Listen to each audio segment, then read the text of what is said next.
Hello, and welcome back to today's episode of the English with Gemma podcast, your go to place for turning English practice into progress.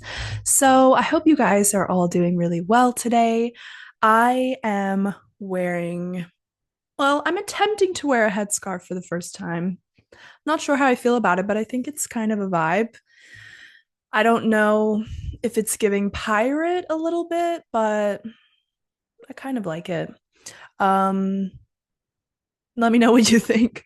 Also, I got my nails done recently. If you're on the video on YouTube, you can go check it out. I don't know why it's not focusing. Okay, it won't focus at all. They are pink with little cherry blossom trees on them, and I love them. I think they're super cute. Very spring. I'm very excited for spring.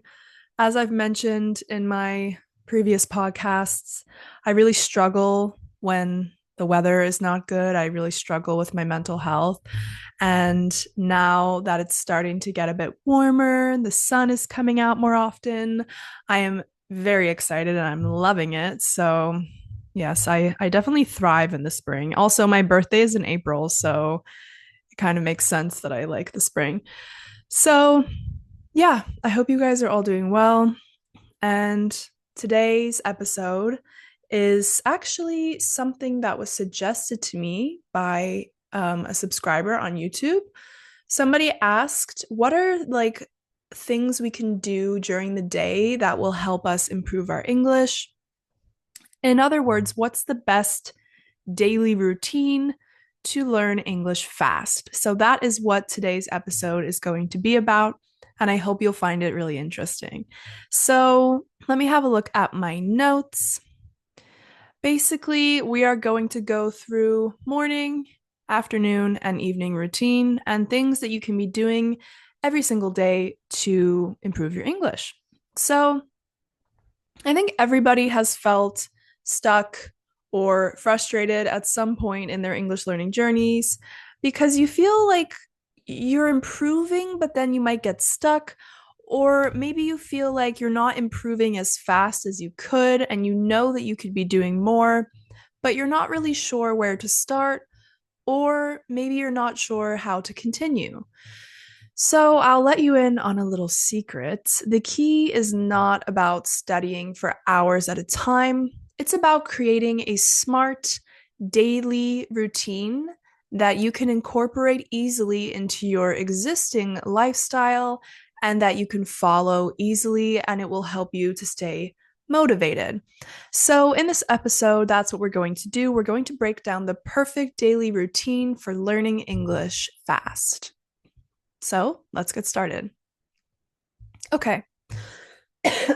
Of course, it would not be an episode of English with Gemma if I did not have a coughing fit at some point. Give me one moment, please. Excuse me. I apologize. There's always something stuck in my throat, and I never have a drink during these episodes, which, it's just bad planning on my part. I can't blame anybody but myself. Okay, let's start at the morning. So, listening and thinking in English in the morning. Mornings are a great time to set the tone for the rest of your day, right? So, my first, sorry, I'm just trying to figure out a good position for my microphone. Oh, that's so much better. Now I can rest my hand. Oh, that's so nice because I have a microphone that has a microphone stand, and I often don't really know like what to do with the stand because if I take it off the stand, there's nothing to hold. Um, this was definitely not a podcasting microphone, but that's okay. Maybe I'll buy myself a new one soon. So, listening to English in the morning is my suggestion, and listening to a podcast, you know, I have a good one that I can suggest. It's called English with Gemma. Ha ha ha. That was such a dad joke. Anyways, yes, I do think that listening to a podcast can be a really great way to kickstart your day. Also audiobooks are great. You have a lot of options on I think it's Amazon Books, Amazon Audiobooks. What's that called? Oh, I can look it up. Audible. I don't even know if it's Amazon. Anyways, Audible, audiobooks, or even just a YouTube video playing in the background. The key is to surround yourself with natural English as soon as you wake up. So you want to start your day the right way, and you want to do that in English, right? So you want to start thinking in English as soon as possible. So as you brush your teeth, make breakfast, or get dressed, try to describe what you're doing in English in your head. For example, I'm making coffee. I need to add sugar. Where's my spoon? Just trying to think and exist in English from the time that you wake up. And then I really like to do this just in general in my life, not so much with studying a language, but I like to always set some daily goals. And this is not, to stress yourself out. This is just something nice to do to kind of give yourself some things to work towards during the day and make them achievable. Don't do anything crazy. Don't try to do anything crazy. Life is already stressful enough, guys. We do not need to be overcomplicating things. So maybe today's goal is to learn 5 new words of vocab or specific grammar points or something like that. So give yourself mini missions, and that can kind of just keep things interesting and help you stay motivated. Okay. So that's the morning routine. Now we are at midday, your afternoon practice. So in the morning, we looked at listening and thinking in English. Now we're moving on to speaking and writing exercises in English. So in the afternoon, it's time to start using English more actively. This is when you practice speaking and writing. So here's how. Talk to yourself out loud. You might feel crazy, but it's a really great way to practice your speaking skills, or somebody else, ideally an English teacher, maybe a speaking partner. But really, guys, I say this so often, you're not going to improve your speaking skills unless you actually practice speaking. I know, crazy. So, if you don't have a speaking partner, don't worry because you can always talk to yourself, during your daily tasks or use, well, you have so many language apps to choose from nowadays. They're not very expensive. Some of them I think are even free. So you can have short conversations with AI, artificial intelligence, or even real people. Um, Another thing that I suggest doing at in your afternoon schedule is shadowing exercises. Picking a short clip from a TV series or a YouTube video or a podcast with yours truly. Yours truly in English means me, by the way. So when you say yours truly, you're referring to yourself. So you can always use me to shadow or anybody who you like listening to.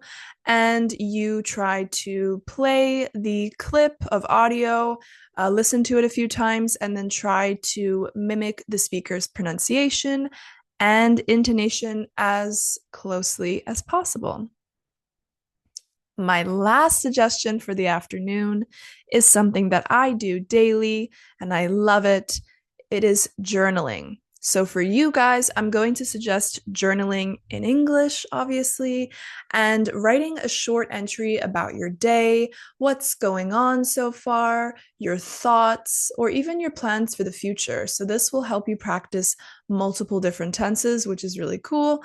And it also helps to reinforce new vocabulary and grammar structures. All right, so that was morning, afternoon, which of course brings us to our evening routine. The evening is all about reflecting on the day. So, this is all about reflection and improvement. Evenings are perfect for reviewing what you've learned throughout the day. So, I'm going to share with you guys some effective ways to wrap up your English practice. So, the first thing that I suggest is obviously reviewing new words and any new vocab. Go over the vocab that you learned during the day and try to use them in sentences. Excuse me, once again. Watching something in English, it's a nice way to kind of wind down and relax. A short episode of a TV show or a few YouTube videos. It will help, of course, expose you to real life language. But also, it's just nice to just get in bed after the day is done and watch a show. And if you really want to commit to improving your English, let's make sure that that show or series or whatever movie is in English. And then finally, reflect on your progress. Ask yourself, what did I do well today? What was difficult or challenging? How can I improve tomorrow? Those three questions.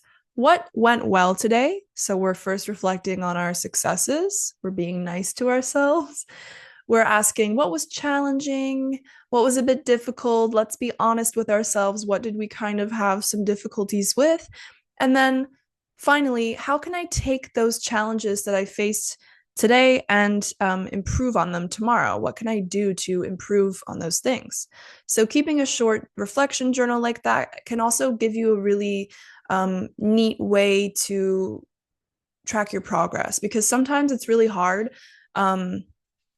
If you don't have like a teacher or an outside source, it's hard to track your own progress because you might feel like you're not improving, but from an outside perspective, you really are. So it's nice to, you know, keep a some type of journal of your progress. So, here are some bonus tips quickly at the end of the episode. Let's look at how we can make this fun and stay consistent. Um, so, it's really important that we stay consistent with these things.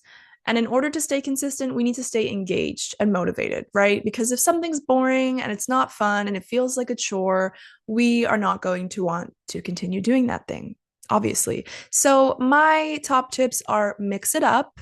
Don't just use textbooks. And, if you're finding the resources you're using a bit boring, then try something else. Try music, movies, video games, or even chatting online with other people. Like, make it something that you enjoy.